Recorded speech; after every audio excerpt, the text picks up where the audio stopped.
जय श्री कृष्णा दोस्तों। क्या सच में कोई अपने कर्मों से बच सकता है? क्या बुरा करने वाला हमेशा बच जाता है और अच्छा करने वाला ही उसे भुगतता रहता है? अगर आपके मन में भी ऐसे सवाल हैं, तो यह वीडियो आपके लिए है। कहते हैं कि ऊपर वाले की लाठी में आवाज नहीं होती, लेकिन जब पड़ती है तो इंसान को उसके हर किए को याद दिला देती है। बहुत समय पहले की बात है। एक छोटे से गांव में एक गरीब व्यक्ति रहता था, जिसका नाम भोला दास था। वह बहुत ही ईमानदार और मेहनती पुरुष था। एक दिन भोला दास अपने खेत में काम कर रहा था कि अचानक उसके हल में कुछ भारी सा पत्थर चुभा। वह पत्थर उठाने की बहुत कोशिश कर रहा था, लेकिन वह पत्थर बहुत भारी था और भोला उसे उठा नहीं पाया। भोला ने सोचा कि वह दुकान पर जाकर यह पत्थर बेच देगा। जब वह दुकान पर पहुंचा तो दुकानदार ने उसे देखा और पूछा, हे भोला, इस पत्थर को तुम कहाँ से लाए हो? यह बहुत ही मूल्यवान पत्थर है। भोला ने सोचा, बोलते हुए कहा, दुकानदार जी, मैंने इसे अपने खेत में पाया है। मैं इसे बेचना चाहता हूँ, क्योंकि मैं इस पत्थर के पैसे से अपने परिवार की आवश्यकताओं को पूरा करूँगा। दुकानदार ने पत्थर की कीमत जानकर हैरानी से पूछा, भोला, क्या तुम जानते हो कि इस पत्थर की कीमत क्या है? भोला ने कहा, नहीं, मुझे इसकी कीमत नहीं पता है, लेकिन मैं इसे बेचकर अपने परिवार की जरूरतों को पूरा कर सकता हूँ। दुकानदार ने पत्थर की कीमत जानकर हैरानी से पूछा, भोला, क्या तुम्हें पता है इस पत्थर की कीमत क्या है? भोला ने कहा, नहीं, मुझे इसकी कीमत नहीं पता, लेकिन मैं इसे बेचकर अपने परिवार की आवश्यकताओं को पूरा अवश्य कर सकता हूँ। दुकानदार ने भोला की ईमानदारी को देखकर उसे पत्थर का पूरा मूल्य दिया और कहा, भोला, तुम्हारी ईमानदारी के लिए मैं तुम्हारा साथी हूँ। तुमने सच बोला और तुम्हारी ईमानदारी की कीमत बहुत महंगी है, क्योंकि कई लोग ऐसे होते हैं जो ईमानदार नहीं होते और झूठ बोलते हैं। दोस्तों, इस कहानी से हमें सीखने को मिलता है कि हमें हमेशा सच और ईमानदारी से काम करना चाहिए। सच्चाई और ईमानदारी की कीमत हमें अच्छे कर्मों के साथ अच्छे व्यक्ति बनने में भी मदद करती है। मनुष्य पूर्ण ज्ञानी नहीं है, इसलिए वह कर्म फल को ठीक से ना समझकर भाग्य को कोसता रहता है। विधि के विधान के अनुसार कर्मों का फल कब, कैसे, कहाँ और किस रूप में भुगतना पड़ सकता है, यह कोई पहले से नहीं बता सकता, लेकिन यह तो तय है कि अच्छे कर्मों का अच्छा ही फल मिलता है, बुरे कर्मों का बुरा ही फल मिलता है। दोस्तों, मोहित नाम का एक अनाथ बच्चा था। उसके माता पिता बचपन में ही चल बसे थे। उसके नाना की तरफ और पिता की तरफ से भी कोई नहीं था। उसके ना तो कोई आगे था और ना कोई पीछे। वह अनाथालय में रहता था और वहीं पर पला बढ़ा और अपनी पढ़ाई की। पढ़ाई में वह बहुत होशियार था। जब वह बड़ा हुआ तो उसे आर्मी में नौकरी लग गई और वह एक अधिकारी बन गया। अब वह सेना के साथ ही रहता, कभी भी घर वापस नहीं आया, क्योंकि उसका कोई नहीं था और न ही उसने शादी की। उसे जितनी तनख्वाह मिलती वह सब बचा लेता था। वह आर्मी की कैंटीन में ही खाना खाता और वहीं पर रहा करता था। उसका खर्चा भी लगभग ना के बराबर था। तो हम कह सकते हैं कि उसने आज तक जितनी भी तनख्वाह पाई सब बचा ही रखी थी। उसी कैंटीन में सूरजमल नामक एक सेठ आता था, जो कैंटीन के सामान का छोटा सप्लायर था। बहुत दिन हो गए दोनों को एक दूसरे को जानते पहचानते। एक दिन सूरजमल ने कहा, मोहित, आपके पैसे बैंक में रखे हैं, मुझे व्यापार में लगाने को दे दो, मैं तुम्हें अच्छा मुनाफा दूंगा। तब मोहित ने साफ मना कर दिया। मोहित ने कहा, मुझे इतना ज्यादा पैसे का लालच नहीं है। जो सरकार ने दिया है वह मेरे खाते में पड़ा है। कभी जिंदगी में जरूरत पड़ी तो इस्तेमाल करेंगे, नहीं तो कोई बात नहीं। तब उस सेठ ने कहा, यह भी क्या बात हुई? अगर तुम हमें अपना दोस्त मानते हो तो तुम मेरी सहायता ही कर दो। मैं तुम्हें यह पैसा वापस लौटा दूंगा। कम से कम मेरा काम हो जाएगा। अभी इस पैसे की तुम्हें जरूरत भी नहीं है। बात तो तुम सही कह रहे हो, पर आप पैसा वापस करोगे इसकी क्या गारंटी है? तब सेठ ने कहा, मैं कसम खाकर कहता हूँ, धोखा नहीं दूंगा। रोहित ने कहा, सेठ जी, लोग तो पैसे के लिए क्या क्या कर देते हैं, पर कोई बात नहीं, चलिए मैं आपकी बात को मान लेता हूँ। कम से कम आपका तो भला हो जाएगा। सेठ ने मुस्कुराते हुए धन्यवाद कहा और मोहित को गले लगा लिया। पैसा लेने के बाद सेठ जब भी आता मोहित को बहुत बहुत धन्यवाद देता। सेठ का व्यापार मोहित के पैसों से बढ़ रहा था। आमदनी दिन गुनी रात चौगुनी हो गई थी। आमदनी बढ़ने के साथ अब सेठ की नीयत में बेईमानी आ चुकी थी। वह सेठ अब पैसा ना लौटाने पड़े उसका बहाना ढूंढता रहता था। इसी बीच बॉर्डर पर पड़ोसी देश के साथ युद्ध शुरू हो गया और मोहित को भी जाना पड़ा जहाँ युद्ध हो रहा था। वह इलाका काफी दुर्गम स्थिति का था। वहाँ पहुँचने का एकमात्र साधन घोड़े से पहुँचने का था। मोहित एक अच्छा घुड़सवार भी था। उसे जो घोड़ी मिली थी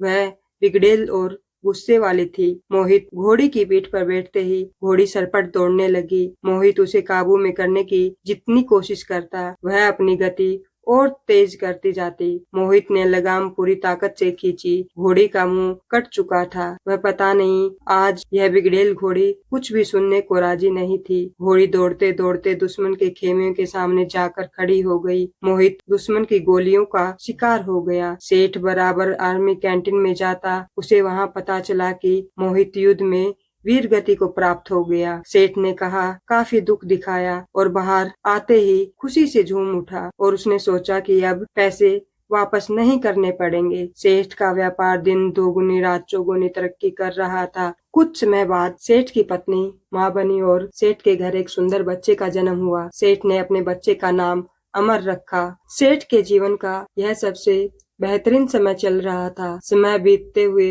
देर नहीं लगती। सेठ का बेटा अमर जो अब बड़ा हो गया था और अब सेठ के साथ मिलकर व्यापार करने लगा। अमर विवाह योग्य हो चुका था। अच्छे घर की सुंदर सुशील कन्या देखकर अमर की शादी हो गई। अब सेठ कहता है कि कुछ दिन की और बात है, अब बेटा व्यापार संभालेगा, मेरा जीवन सफल हो गया, और क्या चाहिए मुझे। अमर की शादी हुए मुश्किल से 2 महीने हुए थे।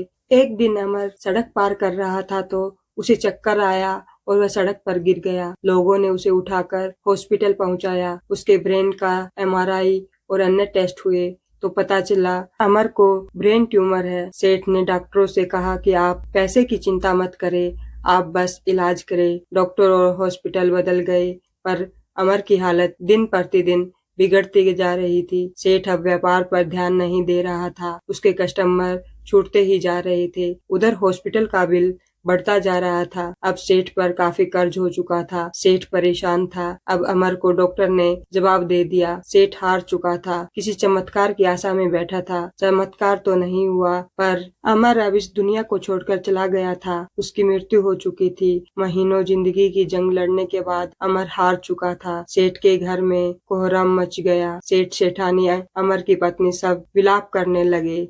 यहाँ तक कि घर के नौकरों का भी बुरा हाल हो गया। एक साधु वहाँ से गुजर रहे थे। उन्होंने रोने धोने की आवाज सुनी तो वो रुक गए। वहाँ जाकर उस साधु ने कहा, रोने से कुछ नहीं होगा, जो होना था वह हो गया। साधु की ऐसी बातें सुनकर सेठ गुस्से में बोला, मेरे साथ क्यों? तब साधु ने सेठ से कहा, सब कर्म का ही फल है, यहीं चुका कर जाना होता है। आज बहुत रो रहे हो, कल तो तुम बहुत हंस रहे थे। सेठ ने कहा, मैं कुछ समझा नहीं महाराज। तब साधु ने कहा, तुमने अपने व्यापार के लिए उधार लिए पैसे थे, अब व्यापार चल पड़ा था तो तुमने जिसके पैसे लिए थे उसे लौटाए नहीं। तब सेठ ने कहा, गलत, वह मर गया था, किसे लौटाता? साधु ने कहा, झूठ नहीं, तुम भूल गए। उसके मरने के समाचार पर तुम कितना खुश हुए थे। उस दिन तुमने मिठाई बांटी थी। क्या मिठाई बांटना सही था? तुम उसके पैसे को सरकार को या अनाथालय में या किसी जरूरतमंद को दे सकते थे, पर तुमने ऐसा नहीं किया। तुम्हारी नीयत में ही खोट था। सेठ शर्मिंदा था। आज सेठ वहीं पर खड़ा था जहाँ पर आज से 20 साल पहले खड़ा था। आज ना तो पैसे थे, ना व्यापार था और ना ही पुत्र, और ढेर सारा कर्ज उसके सिर पर था। फिर साधु ने कहा, यह तुम्हारा पुत्र वही लड़का मोहित था। वह अपना हिसाब करने इस जन्म में तुम्हारा बेटा बनकर आया था। उसने अपना हिसाब कर लिया और चला गया। जितना उसने तुम्हें दिया था सूद समेत उसने वापस भी ले लिया। तुमने उसकी शिक्षा, विवाह, हॉस्पिटल सब पर बहुत खर्चा किया था और जब वह गया तुम्हें भिखारी बनाकर गया। सेठ ने भावुक होते हुए कहा, मान लिया मेरी गलती थी, पर इस लड़की की क्या गलती थी? इसकी तो सिर्फ 2 महीने पहले ही शादी हुई थी। तब साधु ने कहा, यह इसका कर्म फल था। यह पिछले जन्म में वह घोड़ी थी जिसके चलते मोहित की मृत्यु हो गई थी। आज मोहित ने बदला ले लिया और इसकी जिंदगी नरक बनाकर चला गया। जीवन में कुछ भी बिना कारण के नहीं हो सकता। बीज आपने बहुत पहले लगाया हो और आप भूल गए हो, वही बीज पेड़ बन जाता है। तब हमें पता चलता है कि इसलिए आप कैसा बीज लगाते हो। हमेशा याद रखो, प्रकृति हिसाब करती है। आप याद रखो या ना रखो, प्रकृति हमेशा याद रखती है। सेठ बिना उत्तर देकर और हताश होकर घर की सीढ़ियों पर बैठ गया और अपने कर्म को कोसने लगा। दोस्तों, हमेशा अपने कर्म पर ध्यान दे। ऊपर वाले की लाठी में आवाज नहीं होती, पर पड़ती जरूर है। अगर आप किसी को नुकसान पहुंचाकर या फंसाकर अपना भला करना चाह रहे हो तो आपको यह इस जन्म में ही भुगतना पड़ेगा। इसलिए जो भी कर्म करो सोच समझ कर करो। आप अपने कर्म फल से नहीं बच सकते। आप वहाँ भी जाते हैं, जो कुछ भी करते हैं आपके कर्म ही आपको शांति पूर्वक देख रहे होते हैं। किसी भी दिन आपको आपके कर्म का फल पृथ्वी पर भुगतना पड़ सकता है। इसलिए हर समय उचित कर्म करना अनिवार्य है। भगवान श्री कृष्ण जी गीता में कर्म को प्रधानता देते हुए कहते हैं कि व्यक्ति की यात्रा जहाँ से छूटती है, अगले जन्म में वह वहीं से प्रारंभ होती है। जो प्रकृति के नियमों का पालन करता है वह परमात्मा के करीब होता है। लेकिन ध्यान रहे, यदि परमात्मा भी मनुष्य के रूप में अवतरित होते हैं तो वह उन सारे नियमों का पालन करते हैं जो अन्य मनुष्य करते हैं। इस जन्म में या अगले जन्म में हर बुरे कर्मों का फल अवश्य ही भुगतना पड़ता है। कर्म का सिद्धांत अत्यंत कठोर होता है। जहाँ अच्छे कर्म मनुष्य के जीवन को प्रगति की दिशा की ओर ले जाते हैं, वहीं बुरे कर्म उसे पतन की ओर ले जाते हैं। धर्म ग्रंथों के अनुसार मनुष्य को किए हुए शुभ या अशुभ कर्मों का फल अवश्य ही भोगना पड़ता है। अगर हम बुरे कर्मों को छुपाने के लिए दुनिया के कोर्ट में अच्छे वकील को रोककर बच जाते हैं, लेकिन परमात्मा के कोर्ट में कैसे बचेंगे? वहाँ पर किसी भी वकील की बहस नहीं चलती और ना ही किसी की सिफारिश चलती है। ईश्वर ने जो कर्म के नियम बनाए हैं उसमें कोई गलती नहीं होती। कोई भी कर्म करो उसका फल हमें अवश्य मिलता है। कर्म के नियम किसी भी वकील या किसी जज की सिफारिश नहीं चलती। जब तक हमारे पुण्य कर्म हमारे साथ हैं तब तक सब सही होता चलता है, लेकिन जब हम बुरे कर्मों के भुगतान को भुगतते हैं तो यहीं पर हमें सब कुछ देखना पड़ता है। व्यक्ति जो भी कर्म करता है उसका फल पाने के लिए उसे तैयार रहना चाहिए। कई कर्म ऐसे होते हैं जो हंसते हंसते किए हों, लेकिन उनका फल रोते रोते भुगतना पड़ता है। दोस्तों, राजा परीक्षित एक महाज्ञानी, विद्वान और संस्कारी राजा थे, लेकिन उनसे एक महापाप हो गया था। उन्होंने गुस्से के आवेश में आकर एक निरपराधी ऋषि के गले में मरा हुआ सांप पहना दिया। राजा घर आए और क्रोध से शांत होते ही उन्हें अपने किया हुआ कर्म याद आया, पर अब वह समय तो वापस नहीं आ सकता था। तो राजा परीक्षित को उस पाप कर्म का फल तो भुगतना ही पड़ेगा। परीक्षित एक बड़े राजा थे। उन्होंने कभी भी अपनी सत्ता का दुरुपयोग नहीं किया था। राजा परीक्षित ने अपनी की हुई भूल को स्वीकार किया और खुद को दंडित करने के लिए कहा कि मेरा बल, सुख, समृद्धि सब कुछ ब्राह्मण ऋषि के क्रोधाग्नि में जल जाए, जिससे मेरे दिमाग में किसी को दुख या हानि पहुंचाने का विचार न आए। राजा परीक्षित जी अपने पाप कर्म का फल भुगतने के लिए तैयार थे। उन्होंने भगवान से कभी भी कोई सिफारिश नहीं की और न ही अपने राजा होने का घमंड किया। उन्होंने तो ईश्वर से अपने पापों का दंड मांगा, जिसके उदाहरण से भविष्य में कोई राजा गुस्से के आवेग में या फिर अपने राजशाही के घमंड में आकर ऐसा दुष्कर्म से भागे नहीं, परिणाम भुगतने के लिए तैयार रहे। अगर वह भागने की कोशिश करते तो भी कर्म अपना फल दिए बिना नहीं रहता। सरल शब्द में कहें तो कर्म का अर्थ होता है क्रिया। हम जो भी काम करते हैं वह कर्म कहलाता है। खाना पीना, नहाना, सोना, जागना, चलना फिरना, सोचना ना सोचना, सांस लेना, नौकरी करना, जीना मरना आदि इन तमाम शारीरिक और मानसिक क्रियाओं को कर्म कहा जाता है। कर्म के 3 भाग हैं, क्रियामान कर्म, संचित कर्म और प्रारब्ध कर्म। मनुष्य सुबह उठता है, रात को सोने तक वह कर्म करता रहता है,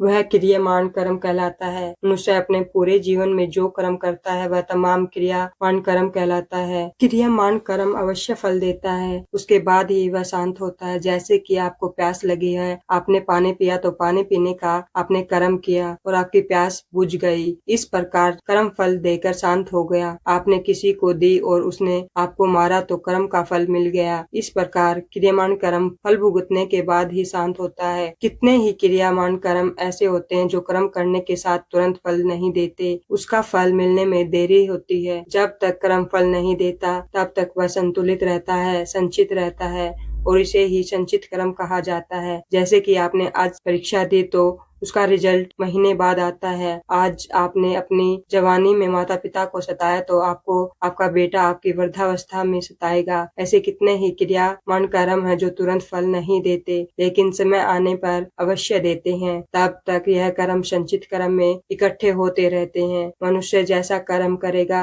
वह वैसा ही फल पाएगा। हम एक दिन कई सारे क्रियामान कर्म करते हैं। इनमें से कई कर्मों के फल हमें तुरंत मिल जाते हैं, लेकिन इनमें से कई कर्मों के फल हमें तुरंत नहीं मिलते, जो संचित कर्म में जमा हो जाते हैं। यह कर्म अच्छे हो या बुरे, इनका फल हमें भुगतना ही पड़ता है। तब तक वह शांत नहीं होते। इंसान अगर इस बात को गंभीरता पूर्वक सोचे तो जीवन सरल बन जाता है, लेकिन भोग विलास में पड़ा मनुष्य कभी इसकी कल्पना करता ही नहीं। राजा दशरथ ने जब श्रवण का वध किया, तब उसके विरह में मरते मरते उसके माता पिता ने राजा दशरथ को श्राप दिया था कि तेरी मृत्यु भी तेरे पुत्र वियोग से ही होगी। उसी श्राप के कारण राजा दशरथ जी को एक भी पुत्र उस टाइम पे नहीं था। यह क्रियमान कर्म फल देकर शांत हो गया, लेकिन वह संचित कर्म में जमा हो गया। उसके बाद राजा दशरथ को एक के बदले 4 पुत्र हुए। वे बड़े हुए, उनका विवाह हुआ, और जब भगवान श्री राम जी का राज्याभिषेक किया गया, तब संचित कर्म फल देने के लिए तत्पर हो गया। और ऐसे शुभ दिन ही राजा दशरथ को वह फल मिलकर ही शांत हुआ। उसमें कोई विलम्ब नहीं हुआ। जो शुद्ध चैतन्य ब्रह्मा खुद मनुष्य का स्वरूप धारण कर पृथ्वी पर जन्म लिए, वह प्रभु श्री राम, जिनकी चरण की धूल के स्पर्श मात्र से जो शल्या को अहल्या बना सकते हैं, जिसके छूने से ही पत्थर को जीवन दान मिल गया, वह परम ब्रह्म भगवान श्री राम अपने पिता के आयुष्य को ज्यादा कर दे तो किसी का क्या जाएगा, लेकिन नहीं, कर्म के नियम का पालन होना ही चाहिए। इस प्रकार क्रियमान कर्म जो फल देकर शांत नहीं हुए हैं, उन्हें संचित कर्म कहा जाता है। संचित कर्म जो फल देने के लिए तैयार होते हैं, उसे प्रारब्ध कर्म कहा जाता है। अनादिकाल से पुनर्जन्म के संचित कर्म जो फल देने के लिए तैयार होते हैं, ऐसे प्रारब्ध कर्मों को भुगतने के अनुरूप शरीर जीव को प्राप्त होता है, और पूरे जीवन काल में शरीर को उस प्रारब्ध कर्म भुगतने के बाद ही जीवन समाप्त होता है। अगर हमने अच्छे कर्म किए होंगे तो अच्छा ही फल मिलेगा। जब तक जीवन के संचित कर्मों का फल मिल नहीं जाता, तब तक आत्मा बार बार जन्म और मृत्यु के चक्कर में फंसी रहती है। इस प्रकार अनादिकाल से अनेक जन्मों के संचित हुए कर्मों के फल प्रारब्ध रूप से तैयार होते हैं। वैसे वे अलग अलग शरीर में धारण करता है। जब तक शरीर प्राप्त होता है, तब तक उसका मोक्ष नहीं होता है। इसलिए अनेक योनियों में मनुष्य को भटकना होता है, जो नए क्रियमान कर्म करते ही रहते हैं, और उनमें से कई कर्म संचित होते हैं जो समय के अनुसार प्रारब्ध रूप से फल देने के लिए तैयार होते हैं। तो दोस्तों, ज्यादा लंबी नहीं है जिंदगी, इसे ऐसे ही न गवाएं। हमेशा अच्छे कर्म करें ताकि आपके आने वाले कल कोई चिंता आपको न रहे। अच्छा कर्म करने से हमारा मन भी संतुष्ट रहता है। महर्षि व्यास जी कहते हैं कि जो व्यक्ति जिसके साथ जैसा व्यवहार करे, उसके प्रति वैसा ही व्यवहार करना चाहिए, और यही धर्म है। धोखे से व्यवहार करने वालों के साथ धोखे का ही व्यवहार करना चाहिए, और भला करने वालों के साथ अच्छा ही व्यवहार करना चाहिए। इस प्रकार धर्म शास्त्रों एवं वेदों में दुष्टों की निंदा की गई है और यथापूर्वक व्यवहार करने का आदेश दिया गया है। भगवत गीता में भगवान श्री कृष्ण जी कहते हैं कि हमारा भाग्य हमारे ही अतीत के कर्मों का फल है। उसी तरह हम आज जो कर्म कर रहे हैं, वह हमारे आने वाले भविष्य को निर्धारित और संजो के रखेंगे। इसलिए हमें हमेशा अच्छे कर्म करने चाहिए। गीता में भगवान श्री कृष्ण कहते हैं, उनके कर्जदार और वफादार हमेशा रहना चाहिए जिन्होंने आपके बुरे समय में आपका साथ दिया है। जैसे अंजाम की खबर तो अंगराज कर्ण को भी थी, लेकिन बात तो मित्रता निभाने की थी। श्री कृष्ण के अनुसार जीवन में कभी मौका मिले तो सारथी बनना, स्वार्थी नहीं। अहंकार मनुष्य से वह सब करवाता है जो अंत में उसी के पतन का कारण बनता है। इसलिए मनुष्य को जितनी जल्दी हो सके अपना अहंकार और घमंड त्याग देना चाहिए। श्री कृष्ण जी कहते हैं कि कर्म वह फसल है जिसे मनुष्य को हर हाल में खुद काटना ही होता है। इसलिए हमेशा अच्छे बीज बोएं ताकि फसल भी आपकी अच्छी ही हो। गीता कर्मवाद को महत्व देती है, लेकिन वह यह संदेश देना चाहती है कि कर्म की हानि लाभ में उलझने के बाद मनुष्य के कर्म की गति धीमी हो जाती है और वह धीरे धीरे अपने लक्ष्य से दूर कर देती है। इसलिए कर्म की गति अनवरत चलती रहे, मंद न पड़े। इसलिए ही भगवान श्री कृष्ण ने अर्जुन को यह महान संदेश दिया था कि आप चिंता किए युद्ध करते रहें। कौन हारेगा कौन जीता, यह सब परिस्थितियों पर आधारित है। ये सब बातें हमारे जीवन में भी लागू होती हैं कि अगर हम सभी चीजों का फायदा नुकसान देखकर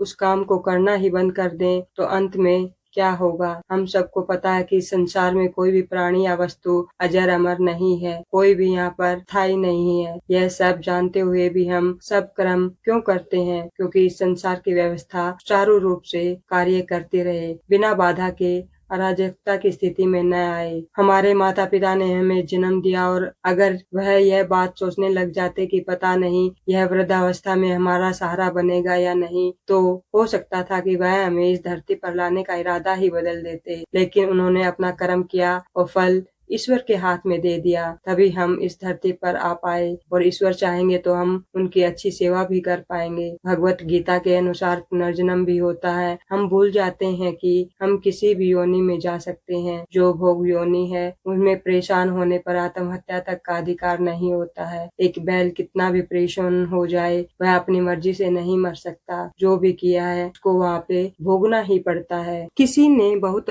विचित्र बात कही है, अगर आंखें सचमुच हमेशा के लिए बंद होने से पहले खुल जाएं तो जिंदगी सुधर जाती है। दोस्तों, अगर हम कुछ कर्म ही नहीं करेंगे तो हमारे जीवन व्यर्थ है और हम मेहनत से काम करेंगे तो उसका फल हमें अवश्य मिलेगा। दोस्तों, मेहनत से ही सफलता प्राप्त होती है। अगर मेहनत ही ना की जाए तो आपको सफलता कहाँ से मिलेगी? तुम्हें मेहनत करनी ही होगी। दोस्तों, एक बार किसी गांव में एक किसान अपने परिवार के साथ रहता था। उसकी पत्नी और वह बहुत ही नेक दिल इंसान थे। उनकी एक बेटी भी थी जो कि अपाहिज थी। किसान और उसकी पत्नी दोनों ही अपनी बेटी को अपाहिज देखकर बहुत दुखी रहा करते थे। उन्होंने अपनी बेटी के पाँव का इलाज भी करवाया, परंतु उससे कोई फायदा नहीं हुआ। इसलिए किसान और उसकी पत्नी दोनों ही अपनी बेटी की सेवा किया करते थे। उसके पैरों की मालिश करते, उसे अपने हाथों से खाना खिलाते। पर किसान यह सोचकर हमेशा दुखी रहता था कि उसके बाद उसकी बेटी का क्या होगा, उसका ध्यान कौन रखेगा। किसान के गांव के पास दूसरे गांव में एक प्रसिद्ध संत महात्मा रहा करते थे। किसान अपनी पत्नी के साथ उस संत महात्मा की सेवा करने जाते थे और उनके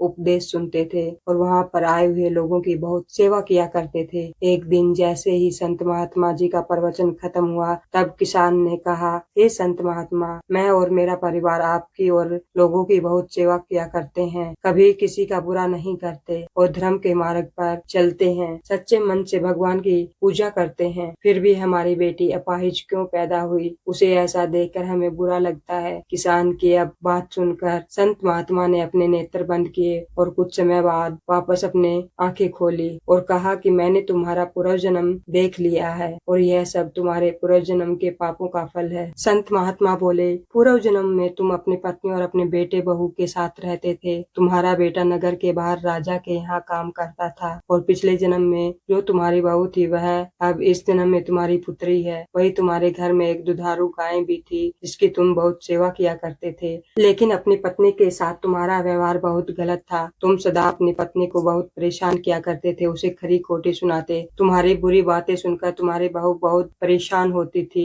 लेकिन फिर भी वह कुछ नहीं बोलती थी। एक बार की बात है, वह अपनी सहेलियों के साथ मेला देखने चली गई थी। वापस आने पर तुमने गुस्से से एक डंडा लेकर उसकी तरफ फेंका, जिससे उसके पैर की हड्डी टूट गई और वह एक पैर उठाकर चलने लगी और पूरी जिंदगी भर वह परेशान ही रही, लेकिन फिर भी वह कुछ नहीं कहती थी। इस जन्म में तुम्हारी बेटी तुम्हारी वही बहू है जो अपना हिसाब पूरा करने के लिए आई है। जैसे तुमने उसे उस जन्म में रुलाया था, वह इस जन्म में तुम्हें रुला रही है। हालांकि तुमने पिछले जन्म में गाय की सेवा की थी, जिसके कारण तुम्हें इस जन्म में निर्बल बुद्धि मिली है, इसलिए तुम्हारा ज्यादा बुरा नहीं होगा। तुम्हें अपने कर्मों की सजा मिलनी, इसलिए हमेशा अच्छे कर्म करने चाहिए। कर्म का फल हर पल हमें मिलता रहता है, क्योंकि एक एक सांसों में हमारे साथ दुर्घटना घटित हो रही है, वह हमारे कर्मों का परिणाम ही है। कर्म के कारण ही हम सांस ले पा रहे हैं। किसी की सांस अभी अभी खत्म हो चुकी होती है। कर्म हमारी काया तो अपना फल हमारी परछाई है, दोनों सदा साथ साथ चलते हैं। कर्म के कारण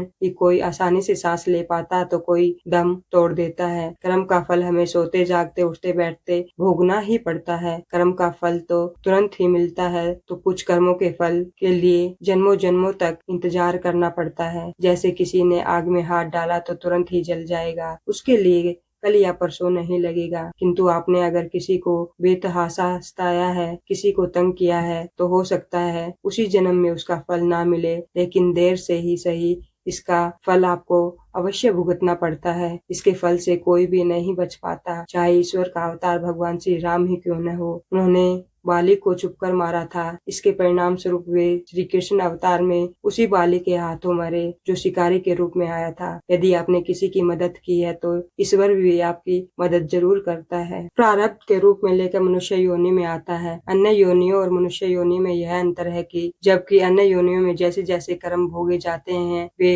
निरस्त होते जाते हैं, परंतु मनुष्य योनि में प्रारब्ध कर्म भोगे जाने पर निरस्त तो होते हैं, परंतु हर भोगा जाने वाला कर्म नए कर्म पैदा करता है। दरअसल मनुष्य योनि में भोगा जाने वाला कर्म आरंभ में क्रियामान कर्म होता है जो फिर संचित और प्रारब्ध कर्म का स्रोत बनता है। इस प्रकार यह चक्कर युगों युगों तक चलता रहता है जब तक जीव को मोक्ष प्राप्त नहीं हो जाता, अर्थात जब तक वह जन्म मरण के चक्कर से छूट नहीं जाता। संक्षेप में मोक्ष का जिक्र भी कर लेते हैं, क्योंकि मोक्ष भी तो हमारे द्वारा किए गए जाने वाले कर्मों के ऊपर निर्भर होता है। जब जीव मनुष्य के पाप और पुण्य दोनों प्रकार के कर्म फल शून्य हो जाते हैं तब वह मोक्ष पाने के योग्य बन जाता है। भगवत गीता और ब्रह्म विद्या शास्त्र में कहा गया है, जब हम कर्म निष्काम भाव से करते हैं तो हमें कर्मों के फलों का भोगना नहीं पड़ता। इसका यह अर्थ है कि मनुष्य योनि में यदि हमारे प्रारब्ध कर्मों को भोगने का तरीका निष्काम होगा, प्रारब्ध कर्म तो निरस्त हो जाएंगे परंतु नए कर्म नहीं मिलेंगे, अर्थात ना तो संचित होंगे और ना ही नया प्रारब्ध बनेगा। निष्काम कर्म अथवा